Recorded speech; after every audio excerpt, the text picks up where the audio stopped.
लोकसभा चुनाव में बीजेपी को राजस्थान में तगड़ा झटका लगा है। बीजेपी का क्लीन स्वीप की हैट्रिक लगाना तो दूर की बात है, आधी सीटें गंवा दी हैं। राज्य में 5 विधायकों के लोकसभा सांसद चुने जाने के चलते 5 विधानसभा सीटों पर उपचुनाव होने हैं।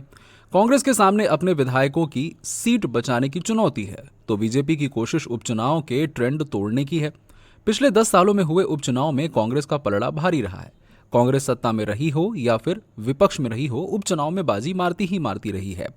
ऐसे में सत्ता की कमान संभाल रहे सीएम भजन लाल के लिए बीजेपी को उपचुनाव जिताने का जिम्मा है। प्रदेश की 5 विधानसभा सीटें देवली, उनियारा, खींवसर, चौरासी, झुंझुनू और दौसा खाली हुई हैं, जिन पर उपचुनाव होने हैं। देवली, झुंझुनू और दौसा सीट कांग्रेस विधायक के इस्तीफा से खाली हुई हैं, तो खींवसर सीट से विधायक रहे आरएलपी के नेता हनुमान बेनीवाल के सांसद चुने जाने के चलते रिक्त हुई है।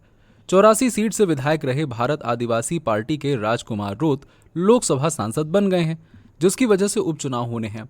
2014 से 2024 के बीच अब तक विधानसभा की 17 विधानसभा सीटों पर उपचुनाव हुए हैं, जिनमें से कांग्रेस ने 12 सीटों पर जीत दर्ज की है और उपचुनाव के अपने पिछले प्रदर्शन से कांग्रेस उत्साह से भी भरी हुई है, तो बीजेपी के लिए चिंता का सबब है।